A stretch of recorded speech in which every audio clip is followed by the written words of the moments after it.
guys, welcome back to another episode of the Hustle and Flow podcast. Les the Flow here. Shaun the Hustle. Alright, let's go. What do we got today, bro? So, just thought I'd ask you what's real, what's on your mind, and we can chat about that. I'm sure a topic will come up for us from that. Yeah, what's real?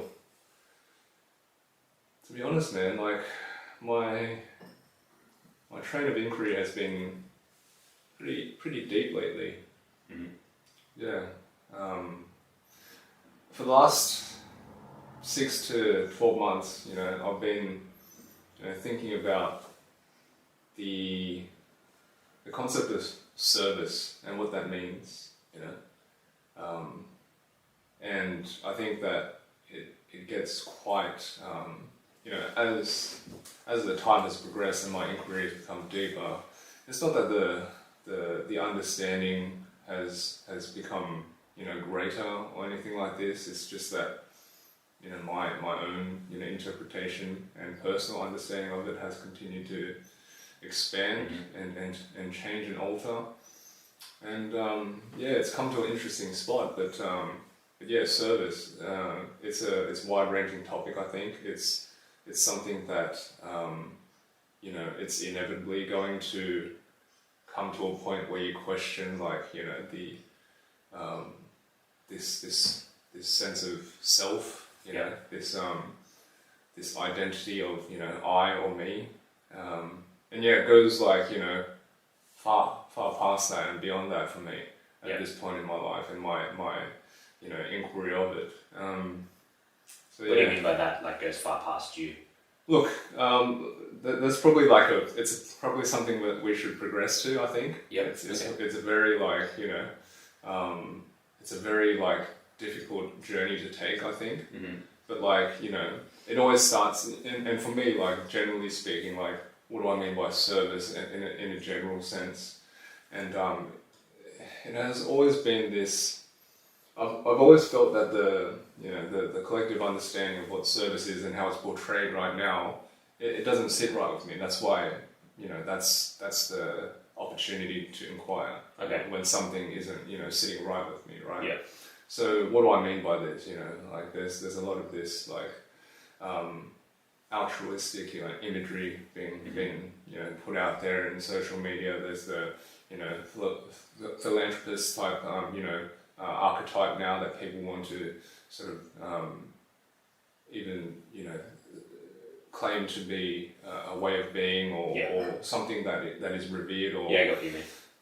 And the image that sort of sits with me is this, that meme where there's someone who's donating or giving something to someone, but then with the other hand they're taking a selfie of the act.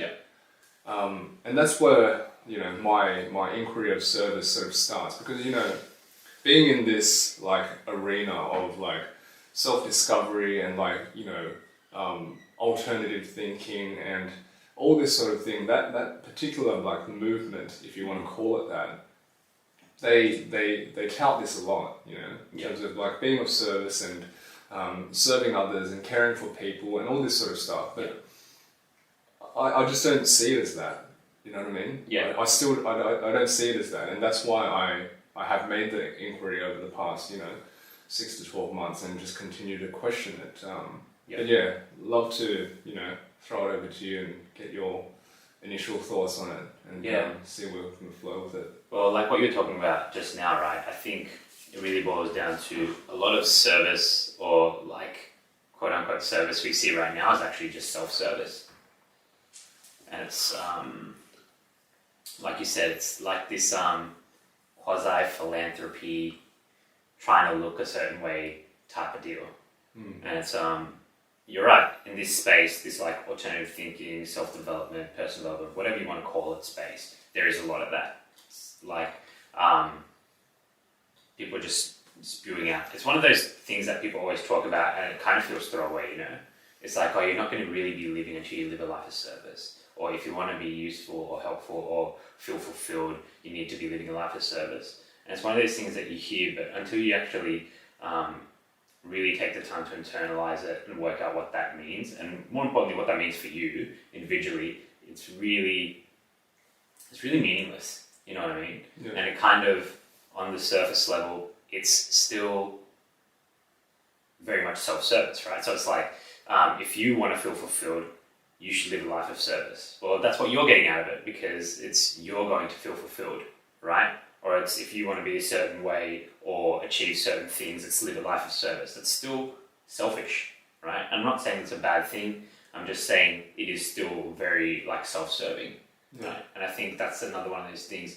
Whenever you say self-serving, people think that's in a bad way, but I don't mean it like that. I'm just saying that it's really, I feel that people don't stop to think about the fact that the things they're doing are ultimately to serve themselves. Yeah. Right? And what that means, and then what that means for how you actually are living a life of service or not. You know what I mean? Yeah. And look, it's very interesting. Like you mentioned, the term self quite a few times, right? And I think we're going to get back to that for sure. It's a very important part to play in this whole semblance of what I'm sort of discovering as what service means to me personally. And I think you're entirely right in terms of it's almost like what is now collectively viewed as acceptable self-service or acceptable selfishness, right? That doesn't come with a negative undertone.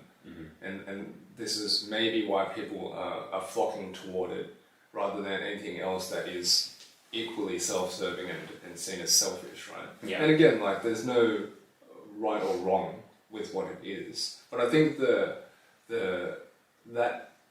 inference, right, that collective inference of what that term means and how people are then interpreting that and then wanting to utilize that in the language that they're using is maybe misguided. Do you know what I mean? Yeah. I feel that. For me anyway, like that's the sense I get when I see these, like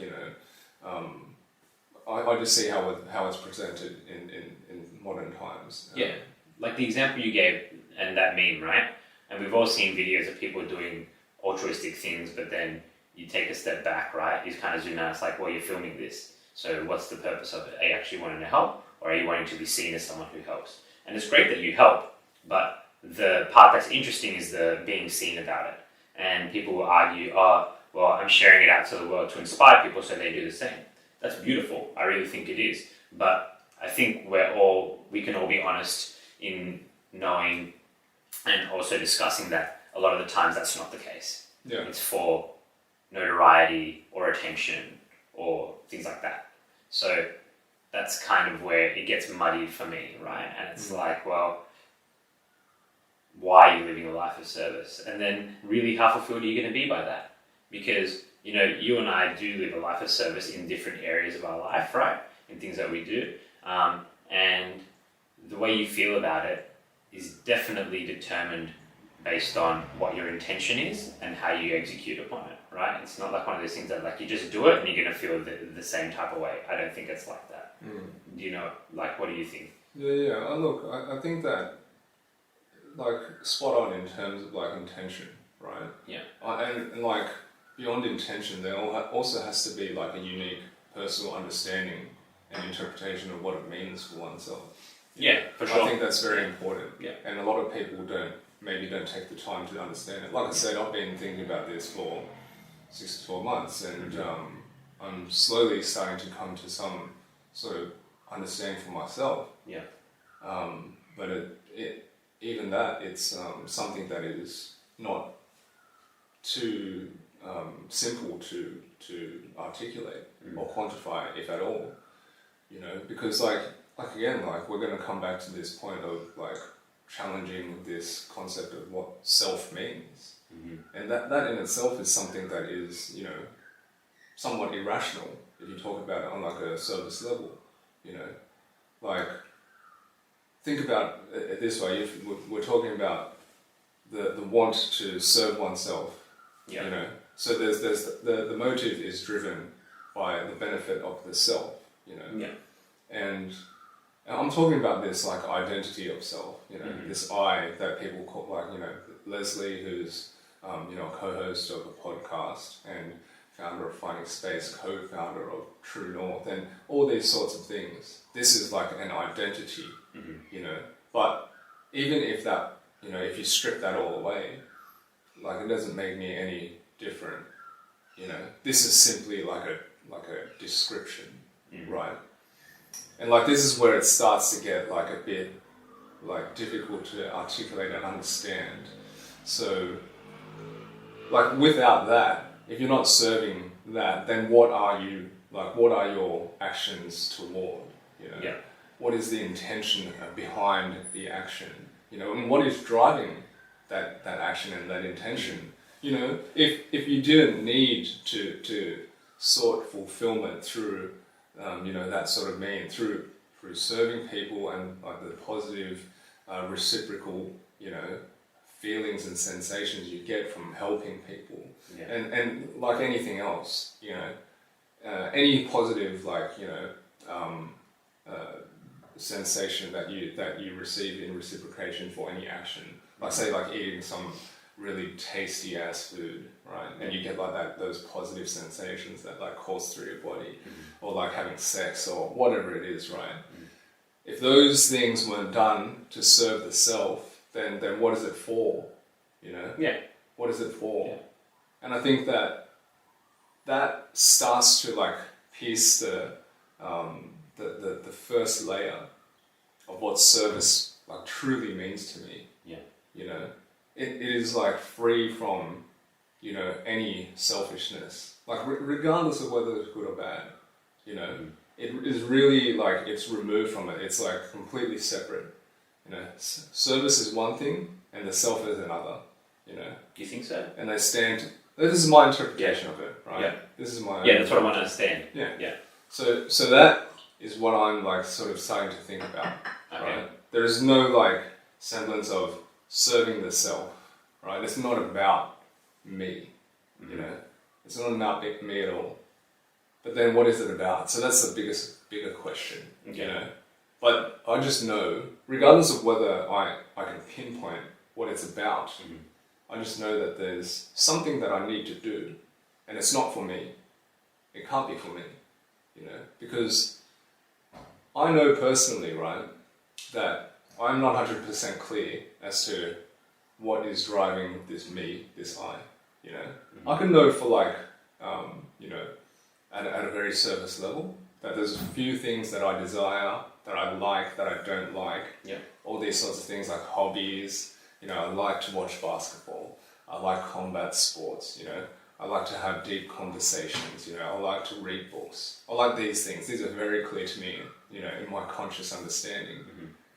But subconsciously, I know, right, that there are things that I will never understand, right, completely.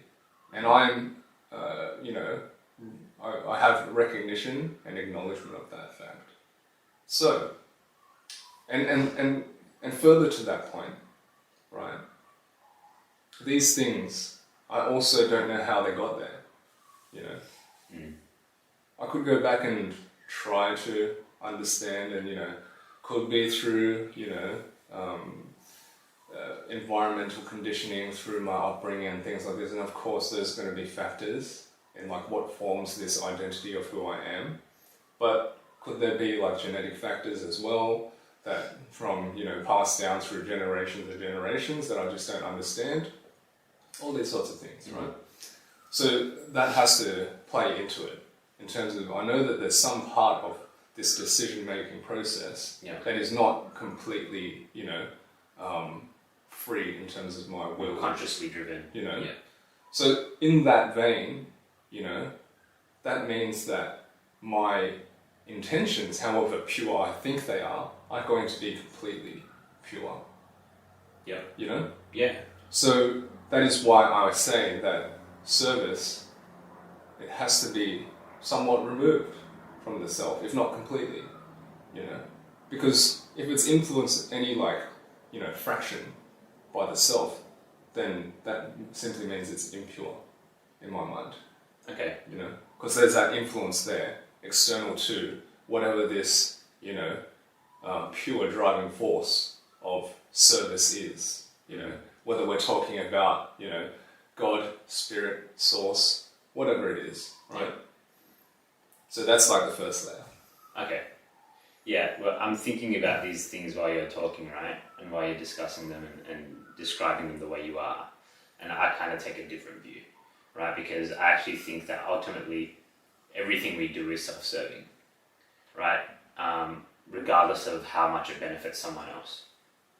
That's my personal view.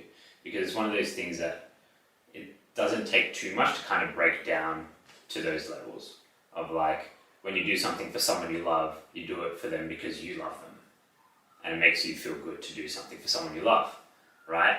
So, you mentioned a couple of words that kind of, I guess, don't resonate for me when you discuss it, like that when you're doing service and it is for the self, that it's impure, for example, right? Like, I don't see it that way. And it's one of those things that I'm like, well, you can keep trying to pierce the layers, right? But then, like, what's the point of that? And what does that achieve for you? And I say that with, like, I don't know, right? I've only gone really to this level of, well, when you are being of service, there's all these different things that go into it. But essentially it boils down to you're doing it because it serves yourself in some way. And with that, I think it's really important to note that I don't think there's anything wrong with that. No, I don't either. You know what I mean? I don't either. But so that's why I've never thought deeper about it, because I'm like, I think that once you understand that, it's like, well, that's what it is, right? And if you feel comfortable with that and you're good with that, it's one of those situations of like, it's like win-win. And beyond that, I'm like, well, win-win is good.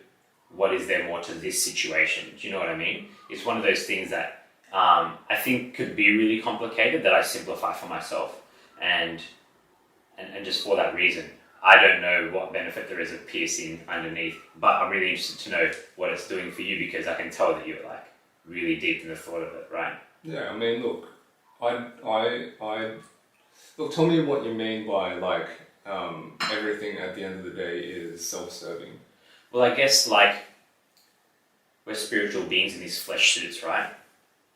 And we're all having our own individual experience here, but we're all part of like a big connected force. However you want to conceptualize or visualize that or think of yourself within it, right? But it's our individual experience here as a part of this collective, whatever it is. So in that vein, I'm like, well, we're all operating out of our own individual faculties, right? And while we're connected, we're still having this individual experience. So when we're doing things, it's ultimately to have this individual experience, right? So, and that's the lens with which we view the world and experience the world.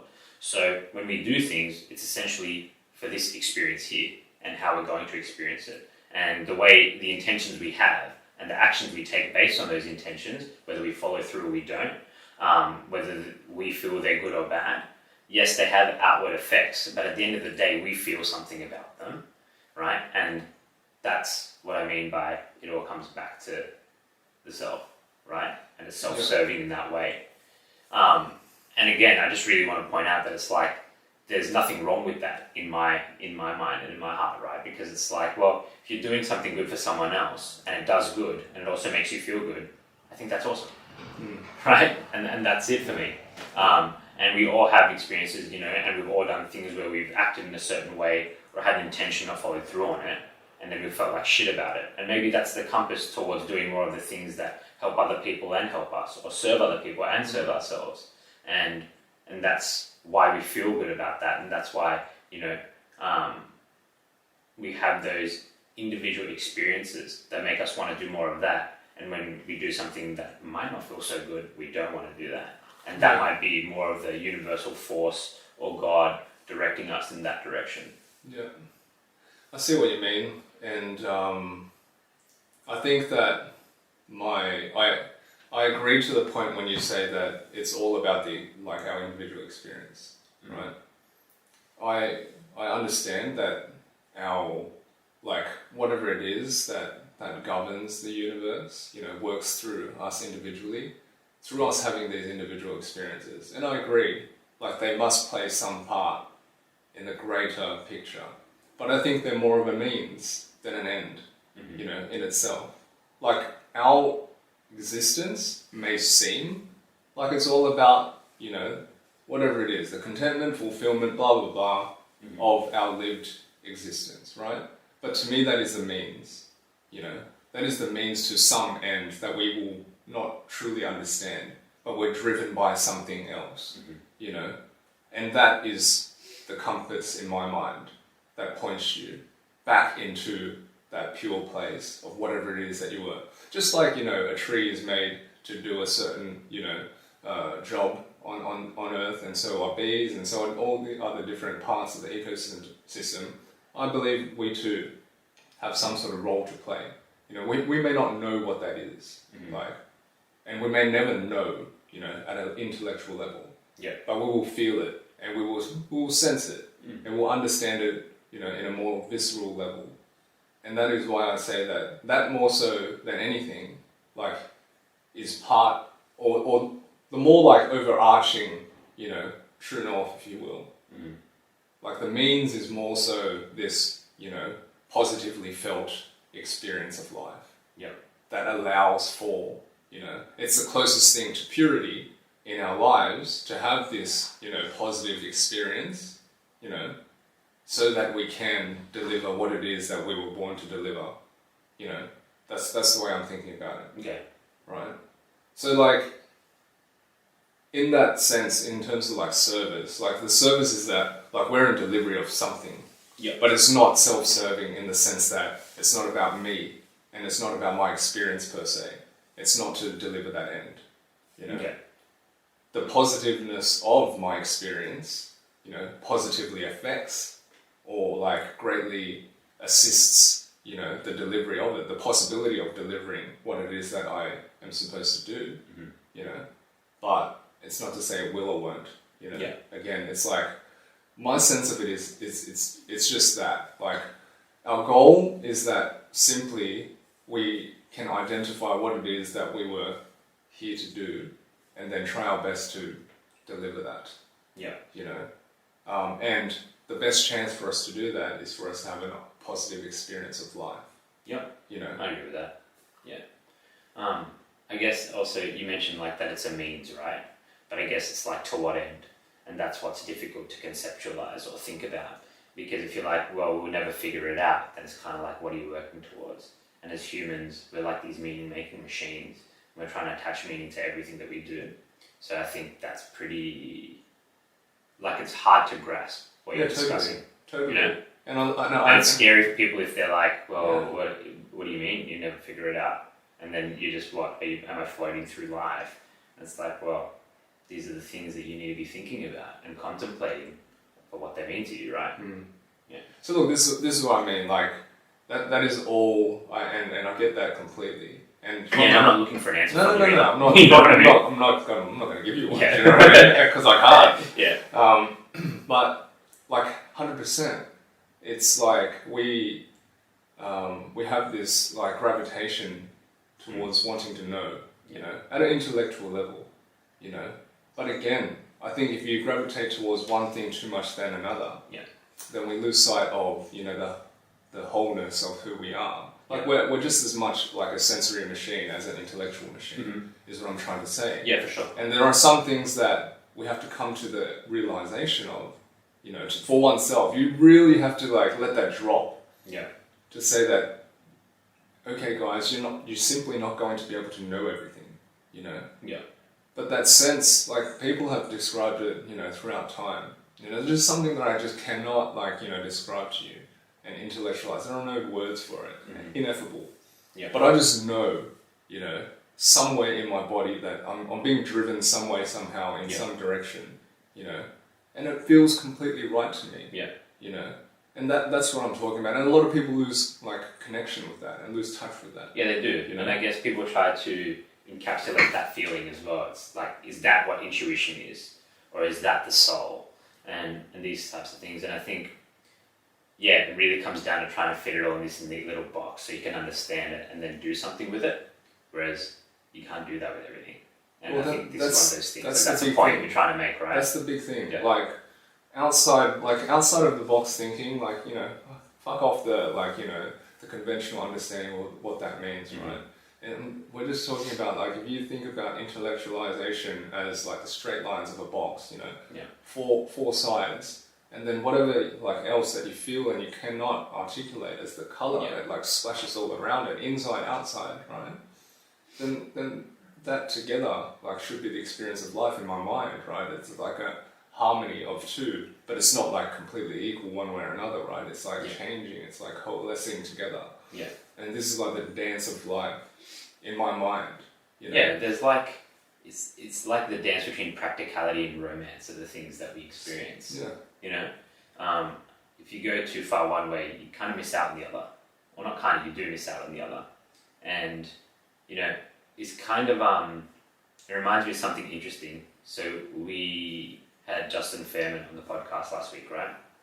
Awesome dude. And something that he said, you know, just really stuck with me. And we were talking about science and mysticism and, you know, intellectualizing versus feeling, things like that. And he mentioned the fact that a lot of great scientists, people that really you know, are prolific in their field of science, end up becoming mystics, right? Because they go so far down this path and they realize, wait, there's more to this and I can't explain it. And that's just life, man. And you have to think about the fact that these people who are so well versed in whatever they've chosen to explore scientifically, which gives us a lot of data and facts and you know, real tangible things to work with. If they come to the understanding themselves after going through all of that shit, the shit that we don't understand, and start delving down that, when they have the choice to keep going down that scientific path, you really got to stop and think about that. Like, there's more to this. For sure. And look, to that point, like, first and foremost, I think that, you know, before you even try to like delve down like the rabbit hole, right? You have to be like okay with the understanding that there are things that we're not going to understand. Yeah. You know, for sure. That has to be like, because it's scary for people. It is difficult. Yeah. Because I understand that it's difficult because people are conditioned and brought up to simply rely on what is tangible and what is like, you know, quantifiable and what can be articulated. Yeah. What We're can taught be to defined. not believe what we can't see, right? So that in itself is like we're hampering something, you know, in our own being, in our own capabilities. Yeah. You know, and that is the first part, and that takes years, you know. But like after that, like the level of inquiry, then if you open yourself up to that, then the possibilities of what you can like personally interpret in your body, not even just in your mind, in your body. Yeah. It's as infinite as the ceiling that you put above your, you know, of your like, you know, your own growth. Yeah. You know, that is the limit for yourself. We'll come back to the scientific, you know, part of the conversation in a second. But I want to like bring this back down to earth again, out of the fucking universe for a second. And you know, again, this semblance of self-service and things like this, and I always go back to like my own experiences and also things that I have, you know, read and the wisdom of like, you know, throughout history, you know.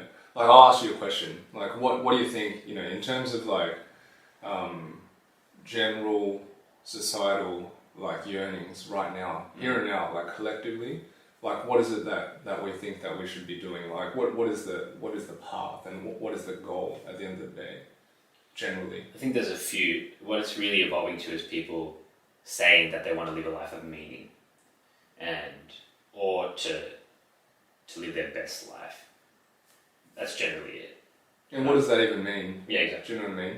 Well, it's individual, and that's why I come back to the point that it's like self-serving, right? Because we're having this individual experience, and I think a lot of people don't stop to think about much outside of that. Well, let's just list off the things that are associated with this, you know, hashtag best life. Okay, yeah. What's there? Best life is I need to be financially free. I need to be doing work that's meaningful to me. I need to be able to do the things that I want to do, not the things that I feel I need to do or have to do or I'm being told to do. They're the general. Yeah, you know, like they're all like they all serve the self to some degree. Yeah. Right. Yeah. Or you know, they're all centered around the self. Yeah. But like even that is like a matured like version of what best life used to be like 10 years ago. You know, 10 years ago it would have surrounded like you know, good-looking men and women and like posing in front of cars and like you know throwing money around and being on a boat and. Yeah, that's definitely evolved. All those things, right? It's like, you know, it's evolved to some degree, which is great. Like, it's opening up and it's like changing from that dynamic. But again, like, it's think about like this view of best life in terms of like financially free and doing the things you want to do. That's like still freeing yourself to in order to figure out what it is that you want to do or need to do. It is, yeah. You know, it's still like freeing oneself to understand what the self is and then detaching from this identity of self to then serve outside of the self, you know. So to me, like the things that have like taught me or like given me glimpses of what it's all about are these all these like luxurious things and all these like life of lavishness and things like this. Like one of my favorite philosophers is Seneca. And he was a Stoic in ancient Greece, and he used to have like a periodic practice where he would, like he was a wealthy man, and he was like, you know, he had good ties with people and emperor and things like this, but he would practice, like consciously go out and practice poverty, you know, periodically. You know, he'd live as someone who didn't have any money with amongst the people who were like, you know, actually poor and struggling to live and get by day to day, you know, to humble himself, you know, to remove himself from this guise of what, you know, self meant, right? And my own experience with living in the Zen Buddhist monastery and living with a monk, you know, a guy that was like, he was very humble in terms of like what he did. He wore, you know, the monk robes every day. Right, he lived in the monastery. It's a very small monastery amongst the mountain, tiny home by himself, you know, and then the visitors that he took in. But what I noticed from him, just observing him and like living his life, is that he lived completely in the moment. Every single moment of his life, there was no planning ahead, even to that degree, you know. It's just like, all right, it's lunchtime. What are we? You know. It's time to pray. We're going to go meditate. You know, time to drink tea. Let's have drink tea. You know, but he was fucking happy. He was like the happiest dude on earth. You know, that I've ever met in my life. And then I come back to like, you know, quote unquote reality in my corporate career and you know, living the high life, and everyone's miserable around me. You know, so that. In itself, when we come back to this like semblance of what a compass is, right? It's telling us something. There's something behind these types of experiences, right? And to me, that required humility to separate oneself and one's view of who I am and what I want versus whatever else is beyond that. Seems like the first logical step. I think it's logical, yes, when you explain it like that, but it requires curiosity. Oh, totally. You know? Totally. I'm not saying that everyone can do it. All I'm saying is that from my own personal observations and obviously the curiosity that led me down that route, that seemed like the first place to start looking. Yeah, I get you. Because I don't know if that would be the logical place for a lot of people to look. Yeah, you know, of course. And I think you mentioned something that's interesting to think about, which is, you know, there's these experiences that are outside of what we think we should be experiencing that can just open up our perspective. You know, that's interesting. And that comes back to what you were discussing, which is like this internal guiding force that we're not aware of. But what is that directing us towards? And we may never know, but we need to listen to that. And I think it's a really good point in terms of like this this required curiosity, right? Like, if you are okay with whatever you are doing right now, then there is nothing wrong with that. Like, I will not judge anyone. Do you know what I mean? Yeah. I cannot, you know, because there are factors that prevent one from delving down certain roads, and I understand that. You know, it took a very, very invasive, you know, moment in my life in order to point me down this road. Otherwise, I wouldn't have. You know. Yep. And and I don't hope that everyone, you know, experiences anything like that. But all I'm trying to say is that it is a difficult process to muster up that curiosity, but not only muster up that curiosity, but like to follow that. To do something, you know, it's difficult about it. And so I will never judge people for it. But all I'm saying is, if you feel like meaning and purpose is important in your life, then it stems from some sort of universal truth, you know. And for you to, you know, jump onto the path of trying to discover whatever that universal truth is for yourself, it's going to take that curiosity for you to, you know, move down that road. Yep. And that's just the understanding. You know, that's the crossroad. Purpose and meaning comes with the pursuit of one's truth. Yep. Unadulterated, pure, you know, not corrupt, you know.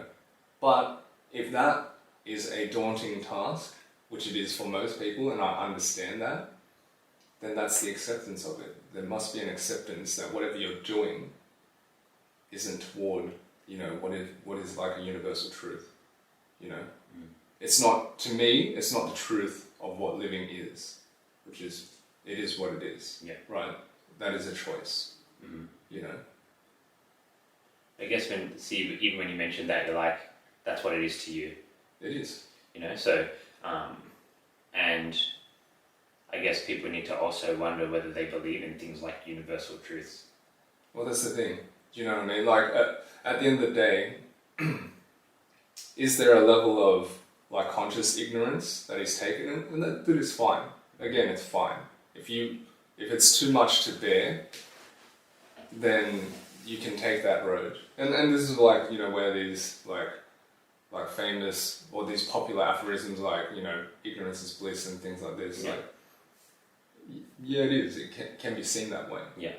But this is, like, I am simply speaking, like, from a personal perspective, and I'm not trying to, like, indoctrinate no one or, like, you know, get anyone to, like, you know, follow me, guys, follow me up the fucking mountain, whatever it is. This is just, like, my internal perception and understanding of what it is. Yeah. This is truth to me, right? Yeah. There has to be some sort of universal truth that transcends understanding.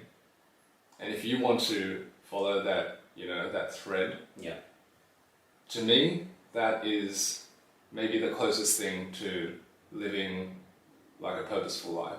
That is you know, if you want to ask these questions like the meaning of life and things like that, I will never be able to tell you this. And I will never know for sure that this is the way. But in my mind, it has to stem from something like this. And that's the thing, right? And you talk about this a lot. It's important for people to know that and live their own truth, right? So, and you're not trying to get anyone else to do it. I know that's not what you do. You said something interesting, which was you believe that there's this universal truth that transcends understanding. And that reminds me of something we were discussing like last week as well, just between us, which is people's level of understanding and what that is to them and how we understand things. That's really important because the lens with which we, or I guess not the lens, the approach we take towards these things, right, and how we feel about them is what's going to dictate our understanding of them, right? And what we think is the truth, right?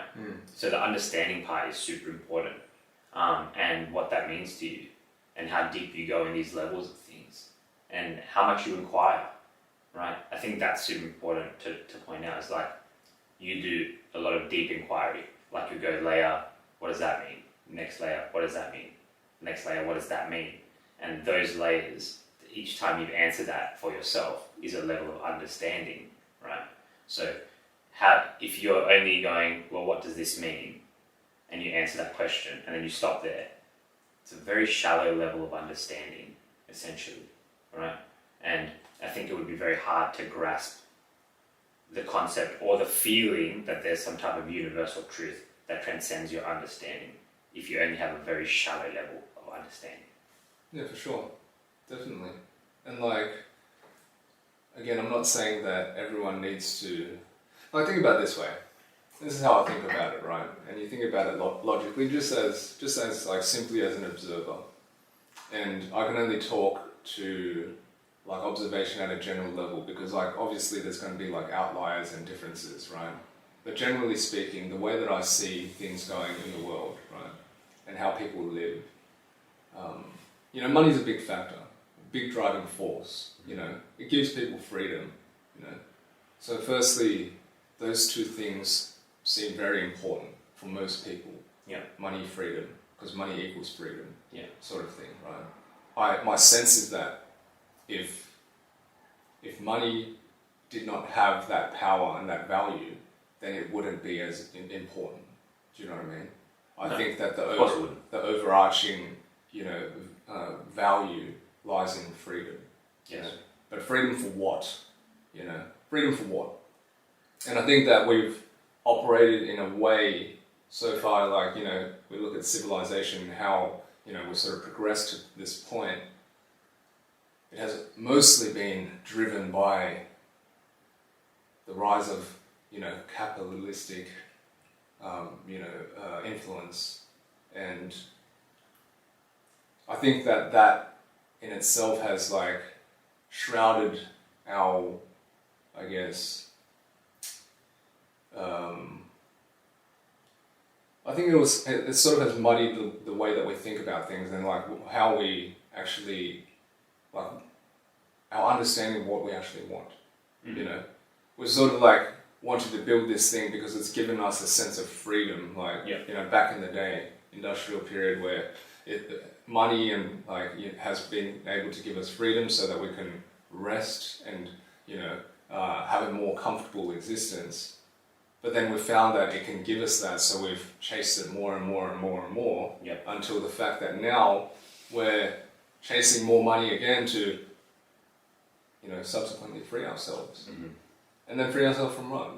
We've gone down this path, and it seems quite cyclical to this point, but we've also destroyed much of what, exists in the world because of that resource-wise, right? Mm-hmm. So how long does this has to happen until we wake up to the point that this may not be the way that we should be operating? Yeah. And I'm talking from a perspective of learning from historical, events. Yeah. And that's it. If you look at what has happened to this point, and then what is the sacrifices that are being made as a result of that. Yeah. To me, it doesn't make sense. It doesn't add up. Well, the whole money equals freedom thing, what I think about is money equals freedom, and the freedom to fulfill your desires is the way I think about it, and in terms of the way I think most people think about it, right? And that... buying more shit? No, as in your desire may be to...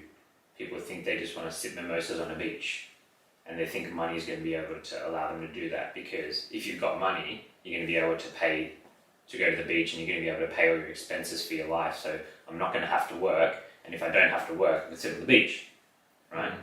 But when I say that people view it as money is a way to achieve freedom, and the freedom is to fulfill your desires, it's really important to work out what your actual desires are. I think what's happened is a lot of people have allowed themselves to be conditioned to believe that what other people tell them or things that they observe should be their desires and the things that they desire. So, like having a jet, or having a fast car, or having an incredible house, or owning some material, whatever it is, right? That is what they should desire. And that's why I think money is so important to people in achieving their, quote-unquote freedom. because it's a means in their mind to be able to achieve their desires. But they haven't gone down to why they desire, or haven't taken the time to inquire and understand for themselves why they desire those things. Yeah, and, right? and look, like half the time in terms of like this whole discussion about desire in itself is like, it's to me like, again, generalizing, right? Most people have experienced this before, you know. You desire something, whatever it is, like a new car, a new watch, a new house, a new like outfit, and it's cool until it's not. Yeah. Until you want the next thing. But I think right? that is because once you've achieved whatever it is you thought you desired, that's not actually what you desire. Yes. As in, that's not what you really want. Yes. But then you continue to chase the next That's version right, of because the you thing. haven't taken the time. That's my point. That's what I'm trying to get at. Is like, people aren't thinking about why they actually want the things they want. And like, you know, even the experience thing, you know, about sitting on the beach and sipping mimosas. Like, there's a lot of like very quote-unquote successful people who don't actually stop working, even though they've quote-unquote made it. Yeah. You know, you've heard the stories before. They take some time off, but they're like, fuck, I'm bored. Yeah. I need to go back and do something. You know? I think those people have worked out what's important to them a lot of the time. It's they want to create an impact, or they want to run their business because it gives them fulfillment in some way. It's like, I get to build this thing, I get to see what it does in the world, I get to provide jobs to people, I provide for their futures. And they enjoy that more than sitting down on a beach, just because people have said that your life should be fucking easy, and that if you have a lot of money, you're going to be able to do whatever you want when you want, and sitting on a beach is something you should want to do. Right? And I think that those people that you're talking about that have, you know, that do go on vacation or whatever, and then they're like, fuck, I'm bored. And then they go back to work and they feel fulfilled. They actually take the time to figure it out. It's going to be one of those type of reasons. It's doing something for you. Running your business is doing something for you. Working in your job is doing something for you. You know, providing in a certain way is doing something for you. And if you know, take time to think about that, you live a much nicer existence. And you don't have to do what everyone tells you to do. You work out what you actually want to do. And then you don't chase these other shiny objects that other people are chasing just because they're shiny and you're meant to be chasing the shiny thing. Yeah. Yeah, I don't know, like, I think even, like, what you want to do, I think the important part of that is how it makes you feel. Yeah. I think that's the most important thing. For sure. And there's choice in that. Yes. I think people think that we're just like slaves to our emotions, and I don't believe that, right? Because there's all these different schools of thought, and it's that thought, is that our thoughts dictate our emotions, right? And our emotions are how we feel. But we have a choice in the thoughts that we have.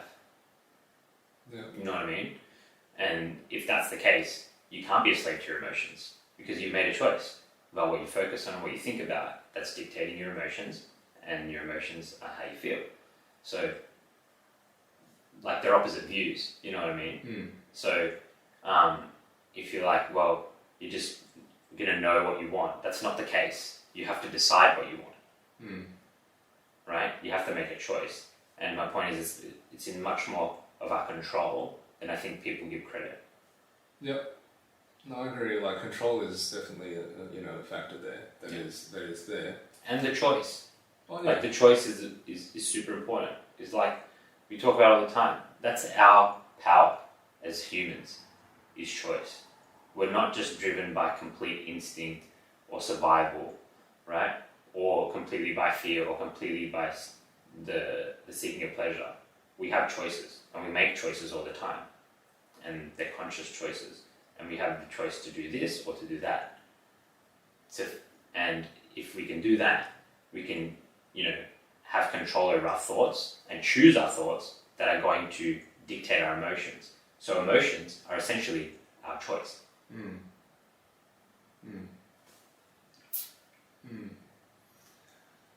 I think that, look, at the end of the day, that the discussion still it still lives in like the current the current context, the current environment of things. And I think we're being bombarded as well. Sorry to cut you off, but it's 100%. like it's very hard to make certain choices when you're in a certain environment. Oh yeah, You know? absolutely. Yeah. I mean, this is the whole premise of like finding space for oneself. Yeah. You know, is that you create basically a force field from that shit. Yeah. And your own environment that you've chosen, right? So this is the thing. Like, whether current context, current environment, whether it's right or wrong, there are certain things that seem still to live within the paradigm, you know, which in my mind may not, like, for me, like, everything that I've like sort of thought about and said to this point is sort of pointing to the fact that we're sort of walking down the wrong path, you know, collectively, you know. We've taken a misstep some way along the line, and we've just continued to walk down it, and we've ignored a whole lot of like, you know, signs to turn back or turn off or make a, you know. Yeah. That's my sense of it. And if we continue to live and be of service within the same paradigm, then in my mind, we're still serving the same problem of walking down the same road. Yeah. You know? That is why I still... That's a good way to put it. So I just feel that it has to be something that it's not collectively understood, you know, like we've been talking about to this point, and things that are outside of like the realm of understanding, you know, in contemporary times, you know, because the reason I say that is because my sense of it is that change is necessary right now, you know, more than ever, you know. Things like COVID and anything else, any like sort of global trauma that has happened in the last couple of years, and there have been plenty, you know, bushfires, social unrest, all these sorts of things.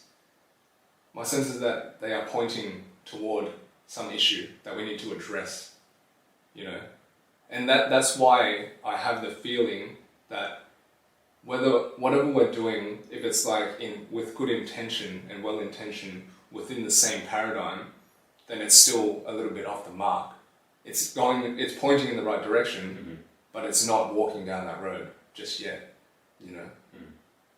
That is my sense of it. That's why I initially started with it being something that seems separate to the self, because my sense of it is that the self and the guise of the self and the desires of the self in a self-serving fashion have led us to this point in time in history. Do you know what I mean? Yeah. So that's why I feel like it might be something that's separate or different.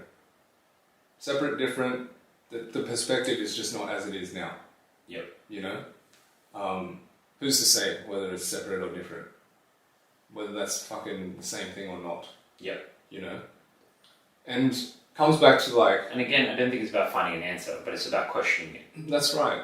And look, I think that a lot of the times people will ignore the need to question or the prompt to question. And like I've told my story many times, I've done that personally, you know, up until I couldn't anymore. Perhaps this time in history seems like it seems like a time that we can't like ignore, you know. The things that have happened, like one after the other, global like events that have like impacted worldwide, you know, all across humanity. I just have a feeling that these things are, you know, they mean something, you know, more than just like a pandemic or more than just like, you know, social unrest or, you know, and that's just my sense of it, you know. I have nothing else to say about it in terms of like, you know, if you want fucking proof or like, you know, anything like this, wrong road of thought. It's not a thought. I just sense that's what it is. Yeah. You know, and with that, I just feel that there needs something is yearning for a shift. You know. Yeah. And it sort of goes back to this conversation we're having in terms of like this universal collective, in terms of we're all like some way somehow connected. Yeah. You know.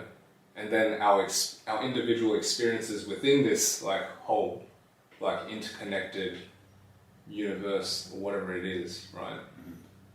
I think there's like something in that. You know, we're talking about like scientists and how they go down rabbit holes to the point where it's like, holy fuck, I'm a mystic. Yeah. You know, Einstein was a fucking mystic. You know what I mean? Like his theory of relativity, and I'm not gonna fucking sit here and like pretend to understand it and like quantum physics or anything like this, but I think in a general sense, the theory of relativity is about like the union of, I guess, subject, object, and experience. You know, there's these three things, and without it, there is nothing. You know, if you think about that at a collective level, we're all collective, but we all have our individual experience that leads towards something, right? Nothing exists until we experience something. We interact with it. Yeah. You know, so what is the point of that? That is the key in the middle. Like, what is our experience, and what is the quality of that, and why is there a necessary degree of quality there, and what does the quality of it determine how we, you know, respond one way or another, you know? So I think that's as far as I got. so you know, like I'm sort of thinking at that level in terms of like, it matters for us individually because it matters for us as a collective whole, you know? And why it matters for us individually, like, it's not so much about me trying to fucking help like X amount of people, but just people to look within themselves and say, there's things that are directing us one way or another. Yeah. Some sort of universal, unifying truth. And we have to, you know, create that positive quality experience in between to make it real. Yeah. Lots to think about. Yeah, that's as far as I got. Yeah. But you know, like I said, my sense of it is like coming back to the whole discussion of service, right? To me, it just can't be about me. You know, it just can't. You know, otherwise I'm just following the same path as. It's like, you know, that quote that I really love from George Santayana about, you know, those who don't learn from history are doomed to repeat it, you know. This is my sort of take on it, is that it can't be the same, because if it's the same, then we're doing something like that has been done before, and it's... You would have this result. Which I think, yeah, that's something you got to think about as well, which is... I don't think you'd be able to say that collectively as a society people are happy. Mate, whatever that means. Like everybody's like, many books, research, like books something. and things like this. Yeah.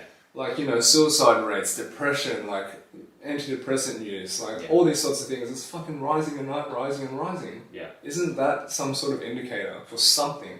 You know what I mean? Like, we can't turn a blind eye to this. If this is something that is continually growing and growing and growing. And I don't know the statistics, right?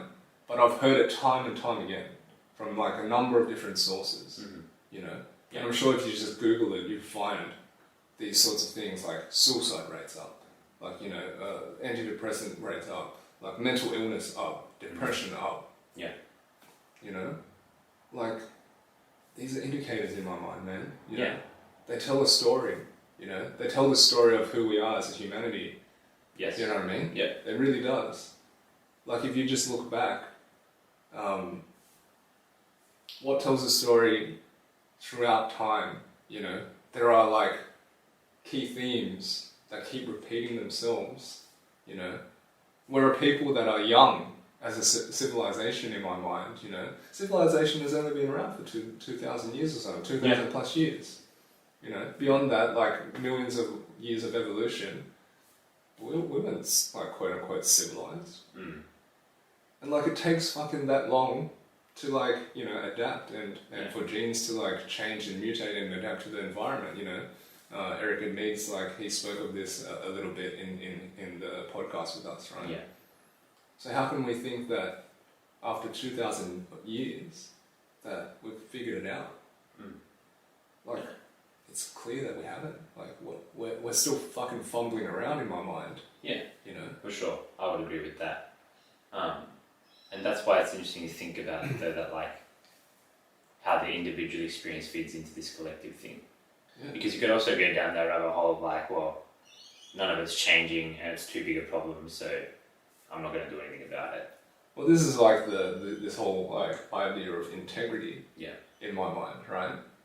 If you aren't going to look after your own shit, then of course everyone's going to fucking have the same attitude. Yeah. It's just like throwing rubbish into the bin. The very simple one is that, oh, no one else does it. Like, who gives a fuck what everyone else does? Yeah. Do you know what I mean? That is why, like, for me, like, the way that I approach my work right now is less like I'm going to shove it down your throat because I know that everyone out there needs fucking help. You know? Yeah. Like, I can sense it. And then a lot of people, like I said, as an observer, subjectively, I think that people probably need some guidance. You know? Yeah. And I'd love to help people. But if they don't want to be helped, then it's not going to happen.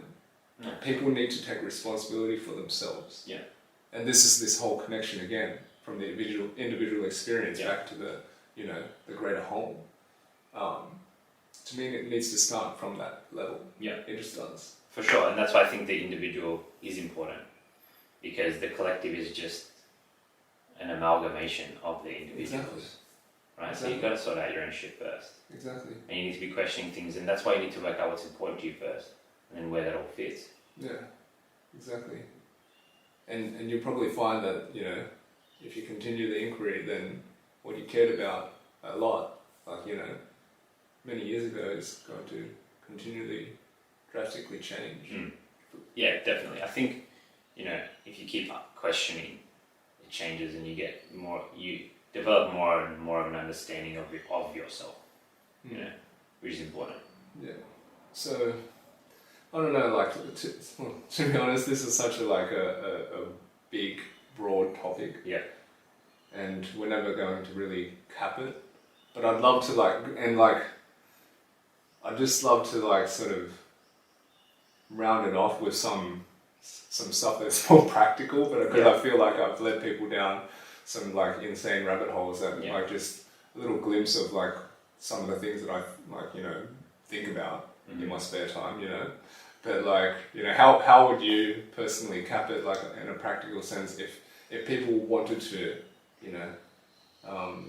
think about service in a different way, or even challenging these self-serving desires of themselves? Yeah, I think practically you just need to take some time to think about what's important to you and why it's important to you, right? And then figure out where you sit in this whole collective of the world, because the fact is we're all human and connected, and connection is something we all need.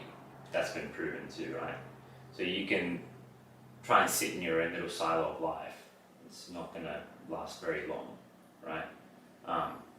And if you want to have a good experience here, even if you don't work out what that collective truth is, you're still going to have a good experience if you're able to understand the things that you individually want. And if we take responsibility for ourselves and act with integrity, right, and more of us show up that way, the collective is better. Because like you said, individuals make up the collective. And that's why, I'm such a big proponent of sort yourself out and do everything that you can to make yourself, into the individual that you want to be, and someone that has integrity. Because then when we all come together, we're all people of integrity. We're all people that have our shit sorted out, or as much as we can, and then we operate better as a collective, right? It's like, if you think about it, even things like, if you had an army and you're going to go in battle, right? If everybody trains by themselves, eats the right shit, makes sure that they're, keeping their emotions in check, and by in check I mean processing them and not letting them, not letting themselves just be led, making conscious choices. If we're all better individually, then when we come together as a unit, we're going to operate much better, and we're going to be able to achieve collectively whatever the mission is.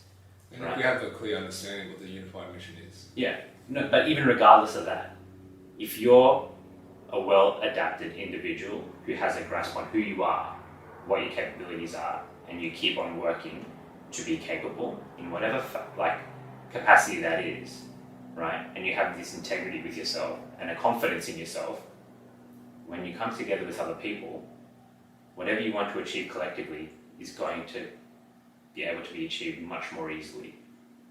That's how I feel about it. Yeah, I don't disagree, but I think that the understanding of the collective mission must be quite clear, no? Yeah, it does. But my Otherwise, point is, you're but just like, like, is we're not there yet, right? Yeah. So we're not there yet. But when that time comes, if that time comes, you need to be yourself in a good state, in a good spot, to be able to actually contribute to this collective. Yeah. Otherwise, it's going to fall to shit. Yeah. Right? And other people talk about this. And if you've done any type of work on yourself like this, you just understand it's the truth. Right? It's the whole concept of taking care of your own backyard. Yeah. And once you do that, things get better. So if you want to actually, if you have this feeling that there's this collective truth that may come to light at some point, or maybe it doesn't, but there's something we're all working towards, I think it just makes sense that you should try and individually bolster yourself and be a good individual, whatever that means to you. And we all know what that fucking means. We have these feelings, right? Because then you can actually contribute to that. If not, it's not probably going to work out so well. It sort of starts and ends from there, in my mind. Yeah. And I would say, look, to further that point, like, I think that it comes back down to like a few key things for me. Like humility is very important in my mind. In what ways? Like, I think that we ourselves as humans just need to get off our high horse a little bit and just understand that we don't know everything, and we're not the greatest power known to fucking the universe. I think that that'll point us in a good direction. Just because that in itself, that attitude of knowing, of crystallizing everything, of defining everything, it has been good to a point, and it's good for certain things, but it's not good for everything. Mm-hmm. And I think that it's a level of extremism that we need to like break ourselves out from. I think it's also like an overconfidence. That's what I mean. So humility in that fact, right? Yeah. I think that if we can get out of our own way from that like standpoint, then we can start to move in the right direction. Like I think it was Socrates that said, "The more I know, the less I know." Something along those lines. Yeah. One of the greatest thinkers, Western thinkers in history, right? He had that humility to understand that the farther he delved down, that it just continues to open webs of, webs of understanding that is simply possibly out of the reach of the human understanding, possibly. And you don't even have to look that far. All I'm saying is humility is key. Yeah. And then secondly, like, if there is curiosity, then I think it must be honoured. If there is curiosity, then it must be honoured. Like personally, like I say this all the time, there are certain things that pique my curiosity and make me feel a certain way. And I honour that, and I follow them down. Like Eastern philosophy I'm big with. Yeah. Like it resonates with me very deeply. Like when I read Eastern philosophy, I'm like, yeah, right on. I get it. If there's anything like that piques that level of curiosity within you, then honour it. Yeah. Like it's not going to be Eastern philosophy for everyone. Mm-hmm. It could be Power Rangers. It could be fucking. Some good lessons in that show. There's good lessons in everything. I truly believe that. Like I watch a lot of anime. There's lessons in that shit. And it's also very entertaining. All I'm trying to say is there's lessons in everything. Yeah. But what it is that piques your understanding or your curiosity, honour that. and delve down the path. Honor it. I think those are like two really important key factors in the very start of any sort of like, and practical. In like any discovery or inquiry journey. And to me, they're like big components of working on yourself. You know, and again, it comes back to yourself. Yeah. So yeah, I think maybe we should leave it there. Otherwise, I might keep going down this rabbit hole. Where can people find you, bro? Easiest place to find me is on Instagram, Shaun_Coop, SHAUN_COOP. And you can also find Les and I at true_north.co on Instagram, or you can head over to the website, which is true-north.co. And how about you, bro? Where can I find you? Findingspace.co, that's my website. Just hop on there and say good day. Most of my stuff is through there. And Instagram and Facebook, it's at findingspace.co as well. Cool. And if you made it this far, guys, thank you for sticking with us. We hope that we've given you a lot to think about. That's really the point of the show. And if there's some nuggets in there, some things that you think might pique the curiosity of other people, we ask that you share just one other person. That's how we grow. And we hope that you do that. And until next time, guys. See you guys.